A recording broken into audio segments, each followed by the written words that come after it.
Assalamualaikum warahmatullahi wabarakatuh. Selamat pagi semuanya, salam sejahtera untuk kita semua. Baik, kepada seluruh mahasiswa semester 7, saya ucapkan selamat datang di mata kuliah blok keperawatan gerontik ya. Adapun blok keperawatan gerontik ini adalah salah satu mata kuliah yang harus Anda tempuh di semester 7 ini, yang terdiri dari 4 SKS, yaitu 3 SKS teori dan 1 SKS praktikum. Baik, pada kegiatan kuliah perdana kita pada pagi hari ini, izinkan saya untuk memaparkan rencana pembelajaran semester ya.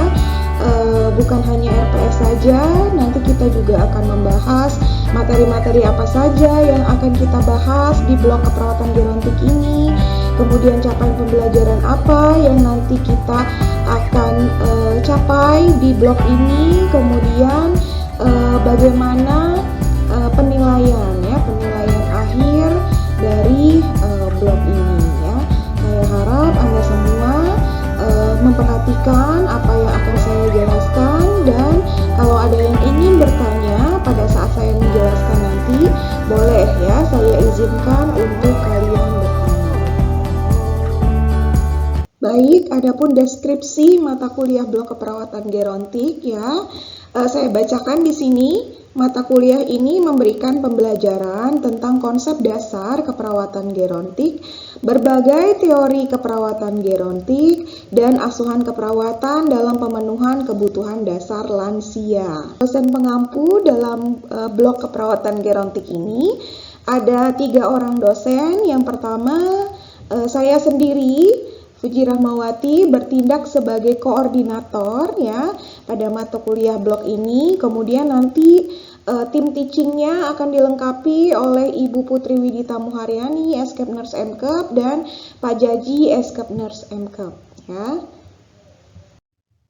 Berikut ini adalah capaian pembelajaran mata kuliah yang kita harapkan akan tercapai ya untuk mata kuliah blok keperawatan gerontik ini. Yang pertama, mahasiswa mampu memberikan asuhan keperawatan berdasarkan pendekatan proses keperawatan yang komprehensif dan berlandaskan pada aspek etika dan legal keperawatan. Yang kedua, mahasiswa mampu melakukan asuhan keperawatan pada kasus gerontik. Capaian pembelajaran mata kuliah selanjutnya, yang keempat, mahasiswa mampu mengintegrasikan hasil penelitian yang berhubungan dengan kasus gerontik. Yang kelima, mahasiswa mampu melakukan simulasi pengelolaan asuhan keperawatan pada kasus gerontik. Yang keenam, mahasiswa mampu mendemonstrasikan intervensi keperawatan pada kasus gerontik ya. Selanjutnya, capaian pembelajaran yang ketujuh, mahasiswa mampu menulis atau mendokumentasikan laporan kegiatan asuhan keperawatan yang diberikan ke pasien. Dan capaian pembelajaran yang terakhir adalah mahasiswa mampu mensimulasikan terapi modalitas pada berbagai kasus akut maupun kronik pada kasus gerontik. Berikut adalah materi pembelajaran yang akan kita tempuh selama blok keperawatan gerontik ini ya. Harapannya setelah saya men-share materi pembelajaran nanti yang akan diberikan di dalam blok ini, mahasiswa sebelum memulai kuliahnya dapat membaca ya terlebih dahulu tentang materi-materi ini, sehingga pada saat pertemuan di kelas dengan dosen, mahasiswa sudah mempunyai persepsi tersendiri ya hasil dari belajar mandirinya sebelum nanti materinya dijelaskan ya oleh dosen ya, begitu ya. Baik, berikut ini adalah bentuk pembelajaran dan jumlah pertemuan ya dalam blok keperawatan gerontik ini ya. Adapun bentuk-bentuk pembelajarannya ya ada 4 yang kita pakai ya. Yang pertama adalah bentuk pembelajaran kuliah integrasi ya. Untuk kuliah integrasi ini terdiri dari 17 pertemuan ya. Ada 17 pertemuan, dan satu kali pertemuan nanti akan akan berlangsung ya selama 2 kali 50 menit ya. Bentuk pembelajaran yang kedua yaitu praktikum ya atau skill lab. ya. Namanya juga skill lab, nanti kita berarti akan melakukan praktiknya di laboratorium ya. Untuk praktikum ini ada 9 pertemuan yang akan kita lakukan ya. Satu kali pertemuan itu terdiri dari 170 menit ya. Dan yang ketiga, bentuk pembelajaran berupa case study ya, atau kita lebih mengenalnya sebagai diskusi tutorial ya. Di dalam mata kuliah ini ada 2 skenario nanti yang akan kita bahas ya. Untuk satu kali skenario seperti biasa ya, jadi untuk satu kali skenario ini terdiri dari tutorial 1, tutorial 2, dan pleno gitu ya. Demikian juga untuk skenario yang kedua ya. Jadi untuk tiap kali pertemuan tutorial nanti waktunya adalah 2 kali 50 menit ya. Dan yang terakhir bentuk pembelajarannya adalah jurnal presentasi ya. Jadi Anda semua nanti akan saya bagi kelompoknya ya. Menjadi beberapa kelompok ya. Nanti juga akan saya bagikan ya nama-nama kelompoknya. Nah, untuk jurnal presentasi ini apa yang akan Anda lakukan? Kelompok diminta untuk membuat sebuah literatur review ya. Jadi kumpulkan artikel-artikel jurnal gitu ya yang sesuai dengan tema ya. Temanya juga nanti akan saya umumkan ya bersamaan dengan nama-nama kelompoknya ya. Begitu, setelah itu dipersilakan kelompok untuk membuat literatur review, dan kemudian literatur review yang telah dibuat tersebut nanti akan dipresentasikan di depan kelas ya. Untuk jurnal presentasi ini dilakukan sebanyak 3 kali pertemuan ya.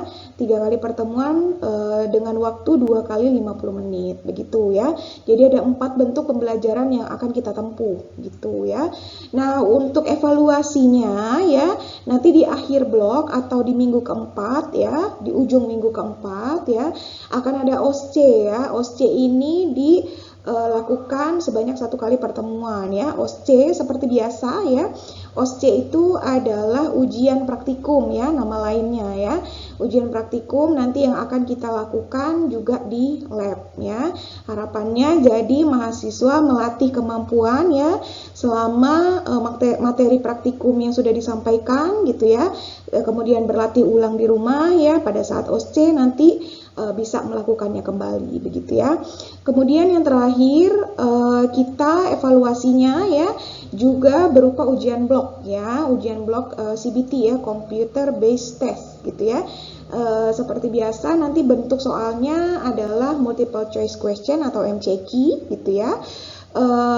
Ini akan dilakukan di akhir blok ya, jadi minggu terakhir di hari terakhir gitu ya, sebanyak 1 kali pertemuannya. Adapun ujian blok CBT ini nanti materi yang akan diujiankan adalah materi yang sudah kita bahas di kuliah integrasi gitu ya. Di 17 kali pertemuan berarti ada 17 materi ya untuk kuliah integrasinya. Nah, 17 materi itulah yang nanti akan masuk ke dalam ujian blok CBT-nya. Baik, berikut ini adalah komponen penilaian ya dari mata kuliah blok keperawatan gerontik ini ya. Coba disimak ya baik-baik ya. Untuk tutorial skenario 1 itu nanti akan diambil 20% ya nilainya ya. Kemudian untuk tutorial skenario yang kedua juga 20%. Untuk tugas literatur reviewnya 10% ya. Untuk OSCE nanti diambil sebanyak 20% ya komponen penilaiannya, dan yang terakhir ujian blok CBT akan diambil 30% ya, jadi totalnya 100% ya. Nah, untuk absensi ya, absensi memang tidak termasuk ya dalam komponen penilaian ya, tetapi absensi itu menentukan ya apakah Anda nanti berhak untuk untuk ikut ya dalam ujian blok atau tidak ya.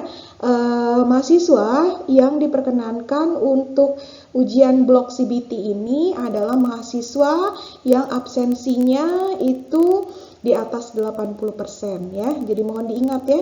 Jadi kalau kehadiran Anda itu kurang dari 80%, Anda tidak diperkenankan ya untuk mengikuti ujian blok CBT. Kuliah perdananya cukup ya tentang rencana pembelajaran semester blok keperawatan gerontik ya. Saya harap Anda dapat mengikuti pembelajaran ini ya dari awal sampai akhir blok ya dengan sebaik-baiknya gitu ya, sehingga nanti bisa mendapatkan nilai yang bagus ya. Terima kasih atas perhatiannya. Saya minta maaf kalau ada kekurangan ya. Setelah ini silakan kalau ada yang ingin bertanya ya. Saya tutup dulu. Wassalamualaikum warahmatullahi wabarakatuh.